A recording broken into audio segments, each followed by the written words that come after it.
¿Recuerdas esa película donde las personas veían a alguien morir con una sonrisa y luego empezaban a ver cosas raras? Smile, creo que se llamaba. Cuando la vi, pensé que era puro cine, una exageración para asustar gente. Pero ahora no estoy tan seguro. No digo que sea exactamente igual, pero hay algo que pasó hace unas semanas, algo que todavía no entiendo, algo que comenzó con una sonrisa y terminó con una muerte. Y desde entonces, esa misma sonrisa la veo en todos lados, en mi reflejo, en mis sueños, en mi cabeza. Me llamo Rodrigo, tengo 27 años, vivo en Aguascalientes y trabajo como paramédico desde hace 5 años. Siempre me han tocado cosas difíciles, pero nunca nada como esto. Esa noche creí que era una llamada más. Una chava con una crisis emocional, eso nos dijeron. Una autolesión en una privada en los bosques. Llegamos casi a las 3 de la mañana. Toda la calle estaba en silencio, pero con luces prendidas en varias casas, como si la gente estuviera viendo sin querer salir. La puerta estaba entreabierta. Adentro olía a algo metálico, como sangre vieja. En el cuarto, frente a un espejo hecho pedazos, estaba ella. Una mujer joven, parada, descalza, con el camisón manchado, de lo que después confirmé era sangre seca. Pero lo peor, lo que no he podido sacarme de la cabeza, fue su cara. Estaba sonriendo. No era una sonrisa de alivio, ni de locura. Era algo más, algo frío. Una mueca que no tenía vida, pero tampoco dolor. Mi compañero intentó hablarle. Yo solo la miraba. No podía dejar de verla. Y fue ahí cuando me miró directo a los ojos, como si ya me conociera, como si supiera algo que yo no. Me tomó de la muñeca con fuerza y me dijo: «Sabes qué viene después, ¿verdad?». Su voz sonó casi tranquila. «Después de mí, eres tú». Soltó mi muñeca y antes de que pudiéramos reaccionar, se echó hacia atrás, tomó un pedazo de espejo del suelo y se lo incrustó en el cuello con un solo movimiento. Todo fue sangre, gritos. Yo intenté detener la hemorragia, pero era inútil. Y aún mientras moría, seguía sonriendo. Y no era ella, no era solo su cara. Era como si algo más estuviera usando su cuerpo para mirarme. Desde ese momento, algo cambió en mí, porque esa misma sonrisa ahora me está siguiendo. Me dieron descanso después del incidente. 3 días. Según el protocolo, después de un evento traumático, tienes que pasar por evaluación psicológica. Pero yo no quería hablar con nadie. Solo quería dormir, olvidar esa imagen. Pero la sonrisa no se iba. Me quedaba fijo frente al espejo de mi baño, preguntándome si eso que vi fue real, si de verdad dijo lo que dijo, si esa sonrisa era natural o algo más. La primera noche soñé con ella, pero no como murió. Soñé que estaba parada en el pasillo de mi casa. No sangraba, solo me observaba desde la oscuridad y sonreía. Me desperté agitado, me costaba respirar. Fui al baño a echarme agua en la cara, pero ahí fue cuando la vi otra vez. No a ella, vi a mi reflejo, sonriendo. Pero yo no me estaba riendo. Di un paso atrás tan rápido que me pegué contra la pared. Parpadeé y ya no estaba sonriendo. Era yo, con mi expresión normal. Empecé a pensar que era el estrés, que mi mente me estaba jugando trucos. Pero ese mismo día, en la cocina, se me cayó un vaso al piso. Me agaché a recoger los pedazos y en uno de ellos volví a ver esa sonrisa. No era la mía, era la de ella. Empecé a tener miedo de los reflejos. Apagué los espejos del baño, cubrí el de la recámara con una toalla. Incluso en la pantalla negra de la tele me parecía verla, de pie al fondo.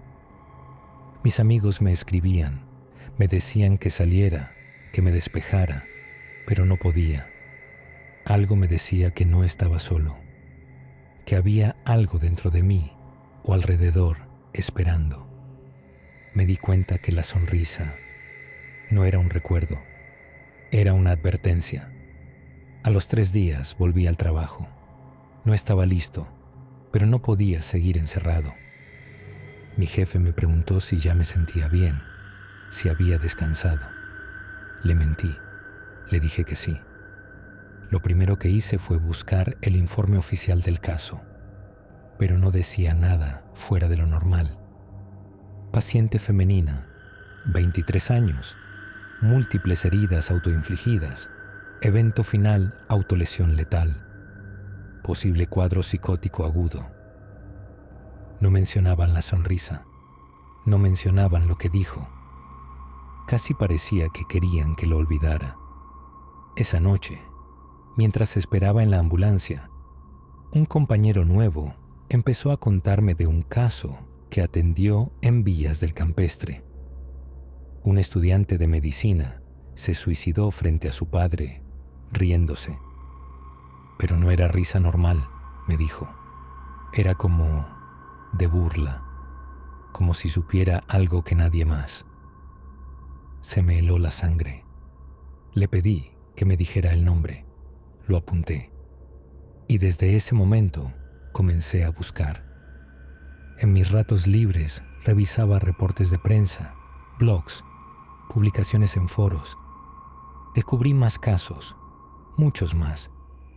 Una mujer que se lanzó desde un edificio en León, sonriendo. Un maestro que se quemó vivo en su coche en Zacatecas, con la sonrisa en la cara. Todos tenían algo en común. Antes de morir, se comportaban de forma errática, paranoica. Decían ver cosas, y todos, sin excepción, murieron con una sonrisa torcida. Pero lo más raro fue lo que encontré en un blog antiguo. El ciclo solo continúa si alguien más te ve morir. Era una frase escondida en medio de un texto sobre suicidios en cadena. La leí una y otra vez. Y ahí fue cuando empecé a pensar que esto no era una enfermedad, era algo que se transmitía, como un virus, pero emocional. Y lo peor, yo ya lo había visto, y tal vez ya lo llevaba dentro. Empecé a perder la noción del tiempo. A veces me quedaba viendo al vacío durante minutos, horas tal vez. Me desconectaba sin darme cuenta. Una vez, mientras manejaba rumbo a una emergencia, me distraje por un segundo y vi a una mujer parada a mitad del periférico. Frené con todo. Mi compañero gritó. Pero no había nadie, ni siquiera una sombra. Me temblaban las manos. Me costaba trabajo hablar. A veces la risa sonaba en lugares donde no había nadie. En el cuarto de descanso, en la cocina de mi casa, en el estacionamiento del IMSS. Una risa suave, ronca, como si viniera desde adentro de mi cráneo. Una noche me desperté sudando. Soñé que alguien me estaba acariciando la cara, pero no era una caricia normal. Era como si con los dedos me estuvieran forzando la boca hacia una sonrisa. Me paré de golpe, fui al baño, prendí la luz y frente al espejo vi a alguien detrás de mí. No me giré, me quedé congelado.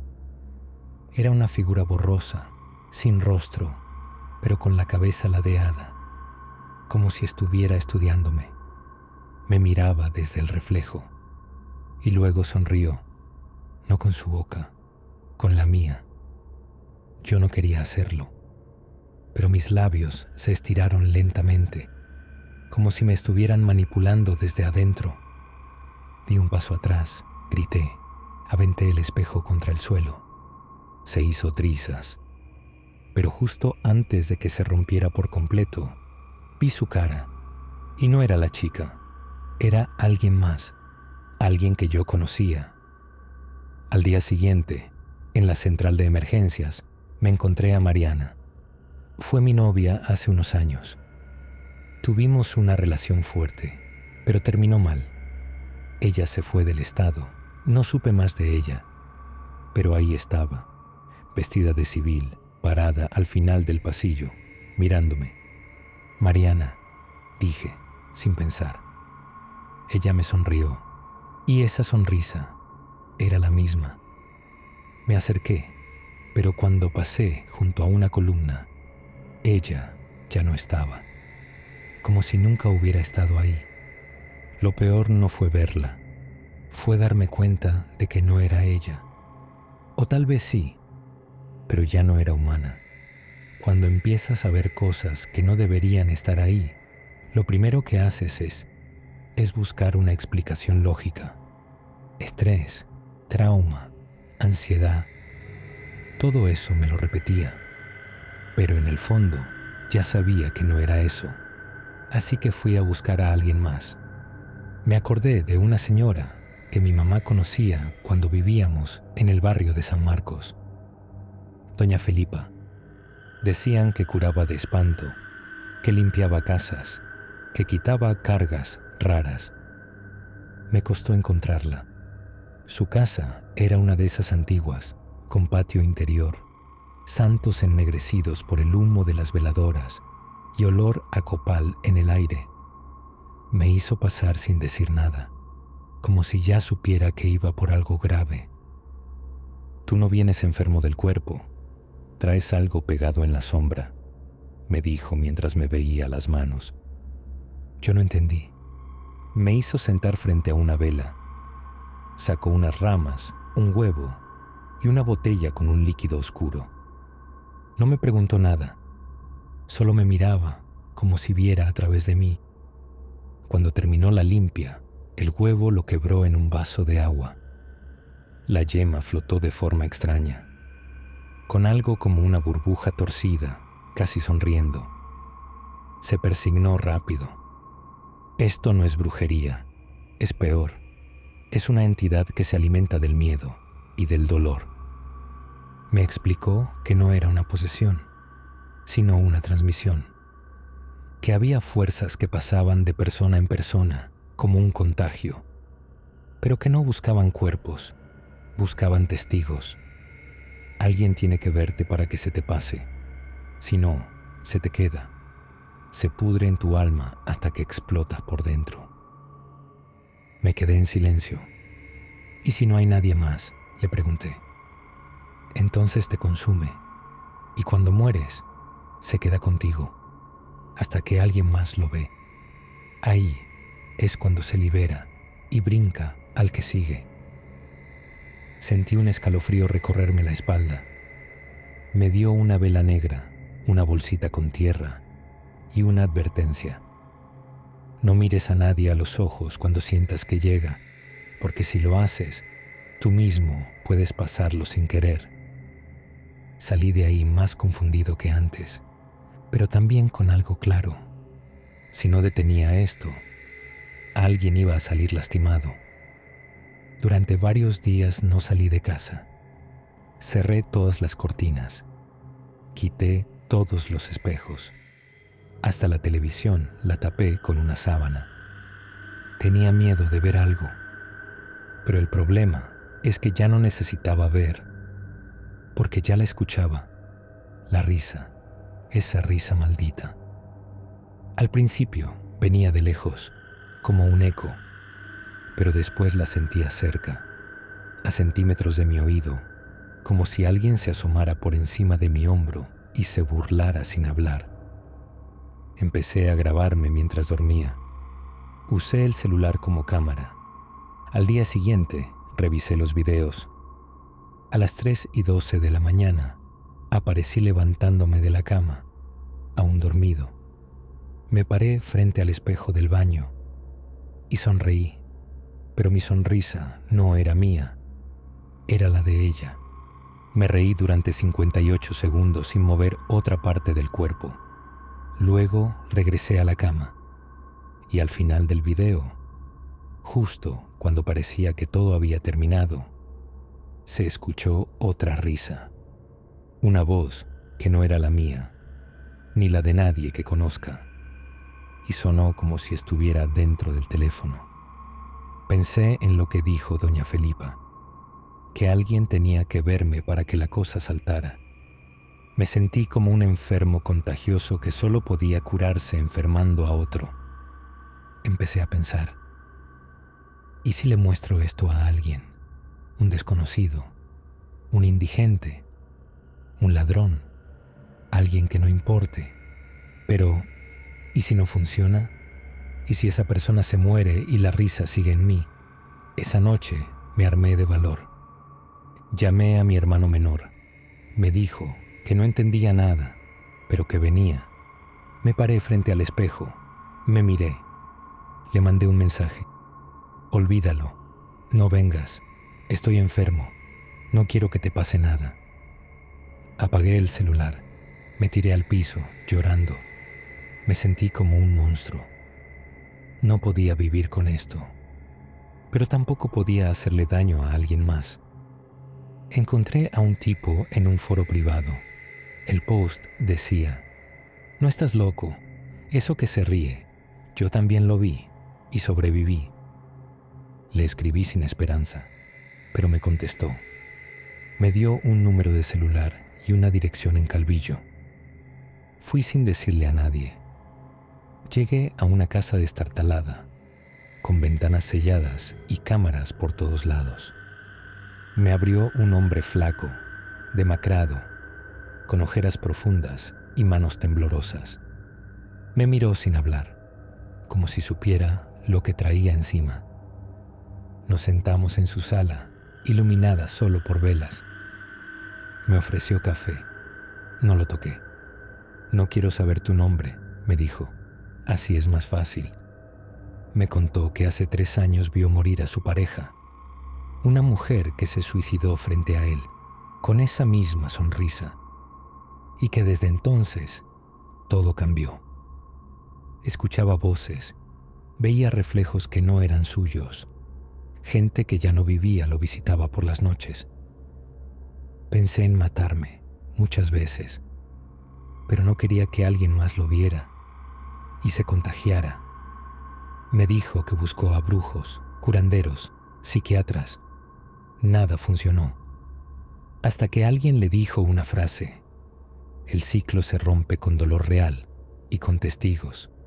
Me miró a los ojos. Tuve que matar a alguien frente a otro, que lo viera, que sintiera el terror. ¿Lo grabaste?, le pregunté. Number. No sirve grabado. Tiene que ser real. Tiene que oler la muerte. Me quedé en shock. ¿Y desde entonces se fue? No del todo. Ya no me posee, pero la escucho. Ríe, como si me estuviera esperando otra vez. Me fui de ahí sin decir palabra. Vomité en la calle. Sentí el alma podrida. Eso era lo que me esperaba. Tener que matar a alguien frente a otro solo para salvarme. Ya no era solo miedo. Ahora era desesperación. Porque si ese hombre decía la verdad, entonces este maldito ciclo nunca se detiene. Solo cambia de forma, de víctima, hasta que uno decide hacerlo peor. Ya no puedo dormir. No por miedo, sino porque la cosa ya está dentro de mí. Me habla. Me sonríe desde mi reflejo, desde las pantallas apagadas, desde la mirada de la gente en la calle. Ya no puedo distinguir qué es real. Esta mañana me reí mientras me cortaba el dedo sin sentir dolor, como si alguien más moviera mis manos. He dejado de comer, no porque no tenga hambre, sino porque tengo miedo de reírme con la boca llena. Estoy grabando esto. No sé si lo voy a subir. No sé si quiero que alguien más lo vea. Pero siento que tengo que decirlo. Porque tal vez tú... Sí, tal vez ya lo viste. Tal vez ya escuchaste la risa. Tal vez sientes que algo te está acechando desde el rincón de tu casa, en silencio, esperando a que te quiebres. Si es así, no mires, no busques, porque lo que está detrás de esa sonrisa no es humano. Anoche tuve una última visión. Estaba en una habitación blanca, sin puertas ni ventanas. Frente a mí había una fila de personas, todos conocidos, todos muertos. Todos me miraban y sonreían. Ya no puedo luchar, pero no quiero arrastrar a nadie más conmigo. Así que, si estás escuchando esto, no lo compartas, no lo enseñes y por lo que más quieras, no sonrías.